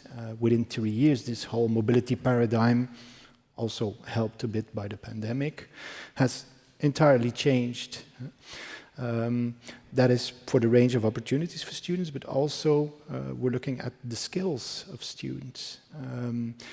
I think active modes of education are at the heart of many educational visions in our alliances. It's not only about deep knowledge, deep disciplinary knowledge, it's also about these broader generic skills of bridging cultural differences, bridging different languages, also being able to communicate with peers, being able to see different disciplinary angles. I couldn't agree more with what you said, Hans. The European University Alliance are also a project of European citizenship, and you said global citizenship. Let's not forget that the original reason why university alliances were started, why we were all encouraged to become part of that, was not to improve teaching and research in the very first place, but to add to Europe as a, let's call it a project of peace, as it is often referred to. And well, this usually just said by the European Union, but I think most European countries who are not EU are happy to see themselves as part of this project of peace as well. And so I would say learning together, doing research together, teaching together is part of that aim of contributing to that project of peace. Well, maybe to complete the circle. I think the term accelerators was already mentioned by Macron in his speech when that was the foundation for those alliances. And in my understanding, those alliances were also thought of as kind of a living lab for the European Union to provide funding to universities, to very good universities, to try out new things that they might not have tested in their other strategic partnerships. And so we are kind of also a test bed for what the development of a university in the context of a European Union can look like, and how this European citizenship, this engagement as a global citizen can look like for our students, but also for our researchers. And I think the term of sustainability brings this beautifully together, because we mentioned also our institutional responsibility in that case. And being on this institutional side more, because I'm not in research, I'm not in teaching, I really want to make this strong case for universities to also engage in sustainability in their own institutional realm. So yeah, I think that's also what they can accelerate on. Great.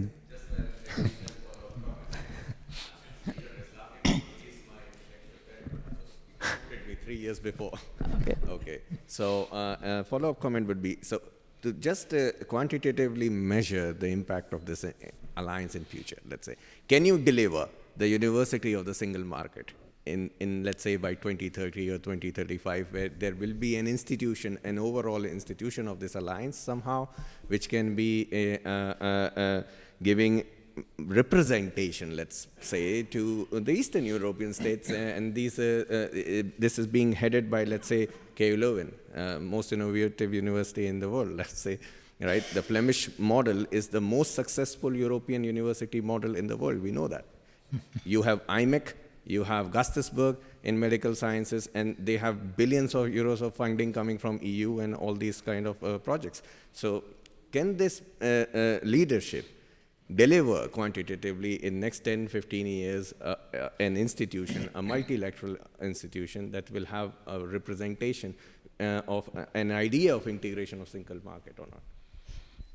Okay, maybe a short question now, but just one of the participants, and then we open for one more question from the audience. I think otherwise we are running maybe a little bit out of time, sorry. Yeah, Anupam. Answer can be yes or no, I mean. I can give the elaborate answer later on, but just a quick comment is that indeed we are working on that, and one of the ambitions really was to raise the level of university activities, in particular where collaboration is an added value. So this quality enhancement is certainly there.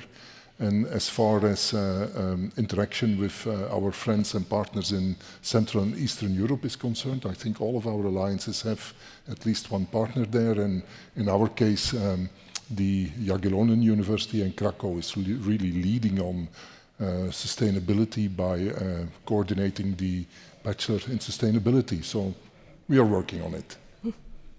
Great, thanks a lot for your input. And I have another question already, right here.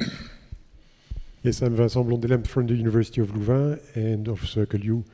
So you mentioned the fact that the funding of the European Commission is very small as compared to, of course, the global budget of the university. Most of the European universities are publicly funded. And so it's also natural that the states have some, not instruction, of course, but desire for some aspects to be covered or not to be covered. Would you say that with respect to sustainability, within the alliances you can see differences across countries? It's differences with respect of the question of perhaps teaching or the way to approach the question we're raising here. We, of course, have a political distribution within Europe that's not uniform, so it might be that in the end, this complicates the task of the alliances.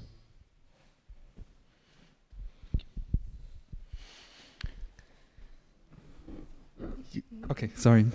I can say something, but maybe not the first. Okay. Who would want to go first? Okay. I don't know if I understood the question quite well. You mean we have different partners having different opinions about the role of the Commission, of our member states, or? Well, you want to clarify? So universities are within countries and they're funded by the countries. Yeah. And now we're designing something that is uniform across different universities, well, not uniform, a project from different universities that are within national levels, and that may create tensions. Yeah, if I may, I think, I mean, this was a starting point, and this pilot project approach, bottom up, where we could design our own wishes, more or less, I think would never have happened without this additional funding. But in the status that we are evolving to, what I see with maybe not all, but many of our UNA-Europa members is really engagement of people in the alliance, because what the alliance is doing is really adding value to the day-to-day practice of the universities. I should also mention that, like others, we have two partners who are not beneficiaries of the European funding, one in the UK and one in Switzerland, with various ways of then looking for co-financing. But we all are committed, and I think UNA-Europa would just continue. Don't tell this to the, well, it's being recorded, so we have to be careful with that. But even if eventually in 20 years or so from now European funding would stop, we still would continue because we see the added value. And yeah, for now it really is very different. We have some countries, member states, who co-finance and others not, and of course that creates some complexity, but also that we can overcome. It's one of the things we've learned in the process is, I mean, we all knew that there was a range of situations across Europe in terms of funding, in terms of salaries, in terms of flexibility of career, but we are now looking at that very closely, and it's beyond anything I would have imagined. The gap between some of the universities in terms of the regular funding, in terms of the additional funding they get when they're part of an alliance, is staggering. And not just that, I mean, that's just one parameter. The salaries and the security of employment in some countries is such that it compensates, in others it's not. The difficulty that some universities have hiring people, because they are a part of public service, so if they hire, it's a very long process, and usually they hire for life, so they can't hire temporarily. The way that they can incentivize professors to contribute to some of the activities temporarily is completely different from country to country. So we've learned a lot from that, and those are at the level of the obstacles that are piling up that I mentioned earlier. And at the same time, it helps us write an agenda of things where there should be some effort at the scale of Europe, not to harmonize or homogenize, because you know how nervous member states are about, European level putting their finger into their education system. But there's too much amplitude in those on those parameters. It's just unfair to some. And then when you try to use the European money to try to compensate for that, it really is very tricky. But clearly, even if the funding is small compared to our budget, when it comes to us, it's several dozen full-time equivalent people we've hired across the Alliance to help, the Alliance activities.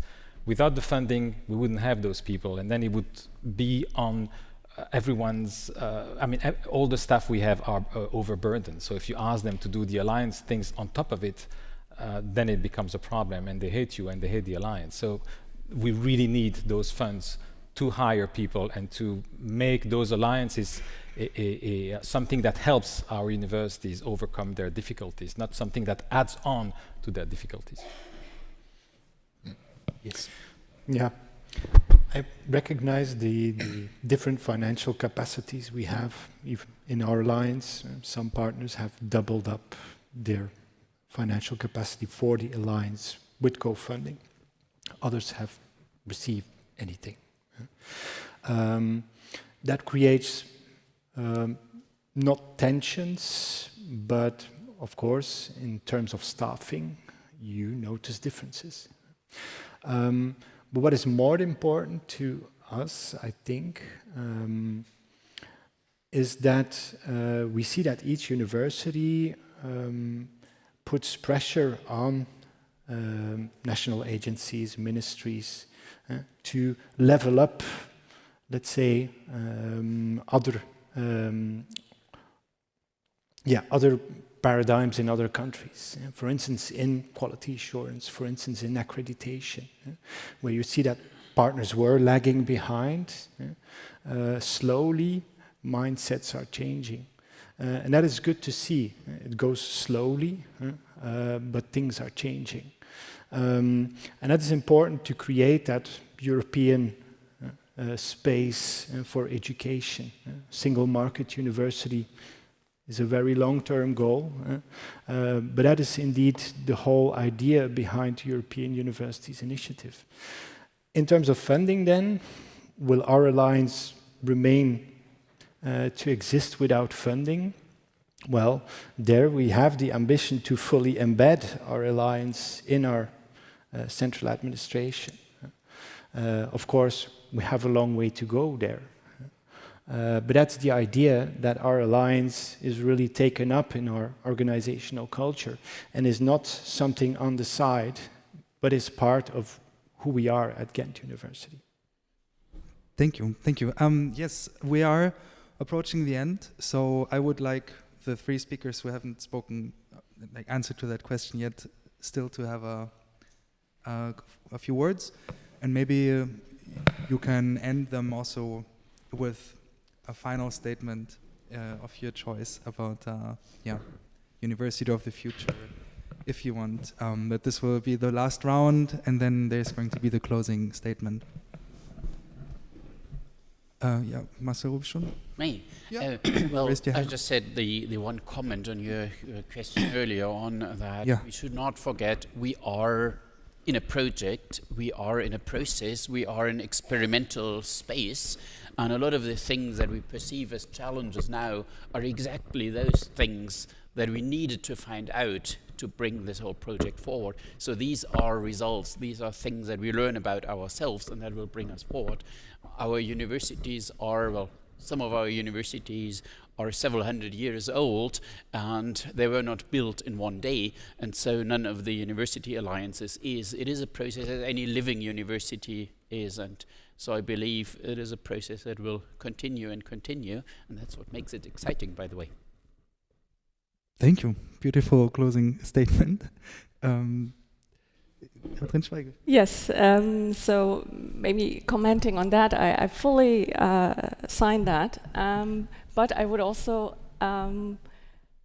add the aspect that still every university kind of struggles to remain its identity. I think we have to be true about that. So everyone still wants to see their university also represented in those alliances. And then the other aspect that was mentioned earlier, I think when we look at network theory, there are different functions a network can have. And so there's a political function, the informative function, the psychological function, and we can see how those alliances bring that to our universities. And so for the question, will it still be there after the funding is gone? Una Europa is so much intertwined into Freie Universität Berlin right now, so there are at least 6 colleagues here. Some are staffed by the funding from Una Europa, others are not. But we are so much working together with the partners right now that it's hard to believe that this will end once the funding phase will end. So I think very much that this will be an ongoing project, definitely. Wonderful. Thanks a lot.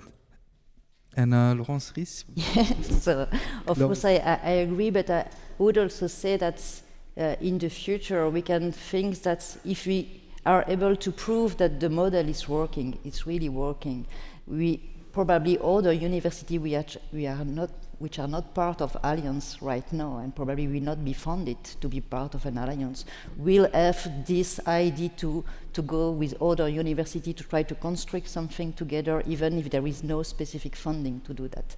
So we can hope that this kind of model of multiple sites in Europe university can be a new model for teaching or for research or for any kind of purpose. Yeah. Excellent. Thanks a lot. Thanks again to all the panelists. Round of applause.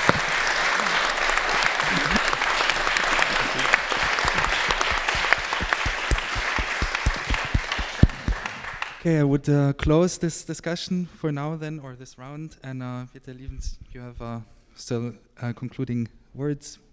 With Dana, yeah. But you can also do that here. But first to Dana, I think. Ah, yeah, you're starting. I thought, oh, you're doing even better. Then one of you can take the microphone and the other one is this. It's okay. I know you have it.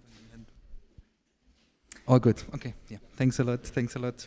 Okay, so we'll do together these closing words. But first of all, thank you very much to all those who pitched the wonderful, successful stories of the alliances and also the panelists.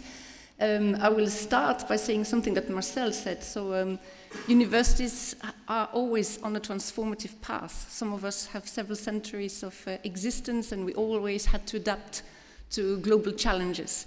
But we have a sense that something is happening now and really accelerates. We had beautiful examples that we're actually accelerating this transformation. And then the alliances, of course, are one of the motors of this acceleration. One can ask, what is it about the alliances that make them so successful or give us that sense that we are accelerating our transformation?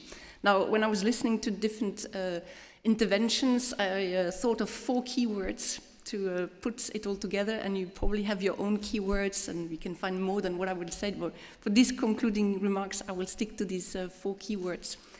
The first is that we heard a lot about actions that are multi-levels. So we heard about governance, research, teaching, learning.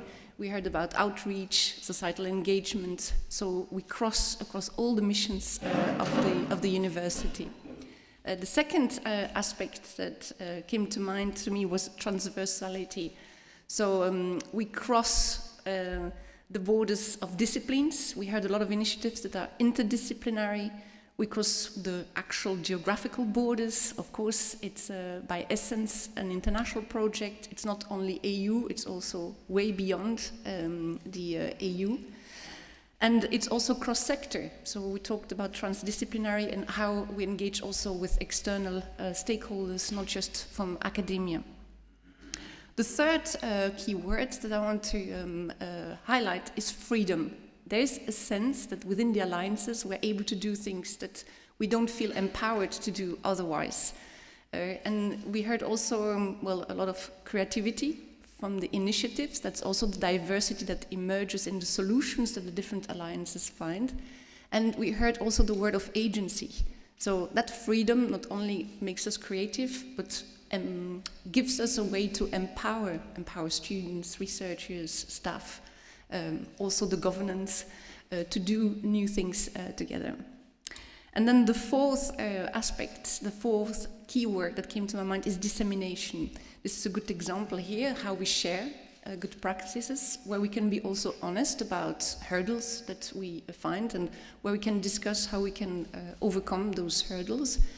And what I find quite amazing with the alliances is that we have many channels for dissemination. This is something that I've not experienced in other areas than alliances. I feel it's almost every other month that we have the opportunity to share on different topics what's going on with the alliances. And these 4 keywords that I highlighted to me seem to be quite instrumental in the success that we see of the alliances. And maybe we should be more aware and also ask ourselves, what is it about the alliances that makes it so successful, to try to preserve that and preserve that drive for change. So many thanks for all those who intervened today and that showed that wide spectrum of examples. And I will let Peter give the final words.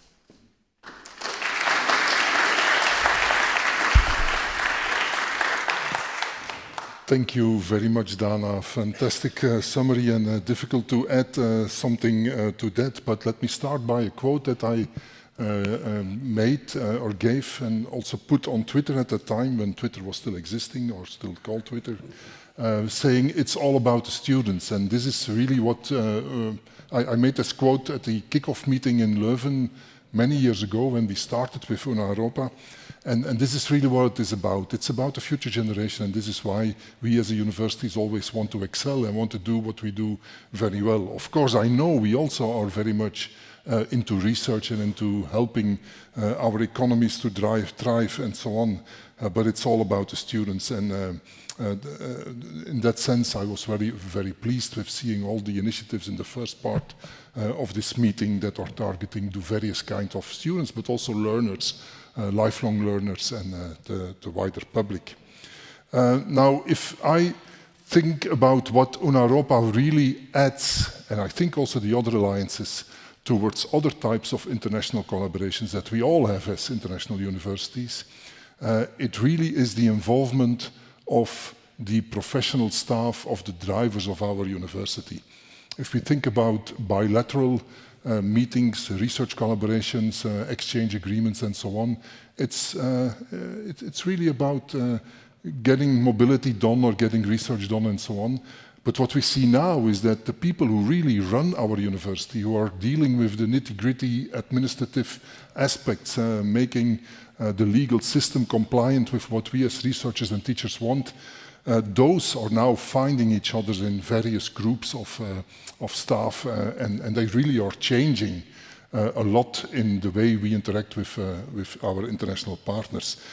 So beyond all the pilots that we have for the students, for researchers, I think this really is also a game changer, and something that, and that is then my second point, helps us to finally realize some of the very ambitious goals set many years ago in the Bologna Treaty, where we really wanted to harmonize the higher education area in Europe.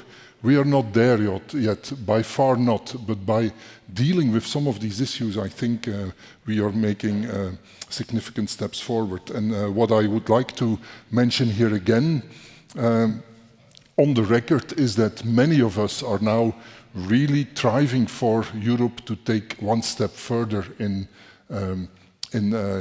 organizing the policy at higher education level. We already have a shared competence for research, which has been so beneficial for the research power of the European Union and its associated partners. I think it's high time to also consider where it is relevant to take one step up and to also have some competence or shared competence for higher education at the level of the European Union, 27, and of course involving partners eventually if they are willing to do so. Of course, I know this is a sensitive issue, but we can just limit it to those formats, those instruments, those programs that really are benefiting from this international far-going collaboration. Now, I could stop there, but being here, having co-organized with our partners, of course, but in particular with UC Louvain, this event on, I think, a fantastic international educational initiative, I cannot leave this stage without mentioning that in a bit more than a year from now, the two sister universities will be celebrating a fantastic event, and that is 600 years of education, of higher education in the University of Louvain. You all know that at some point the university located in the city of Leuven-Louvain became too large and we had to find another place to host some of the members of this community, but we are now very strong partners, sister universities, and we will have 2025 to celebrate 6 centuries of university education in Belgium. And you're all invited to join the party at that moment. Thank you very much.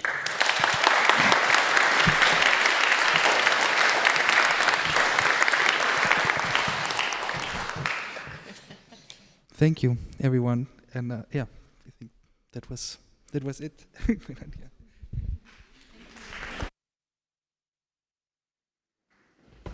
So maybe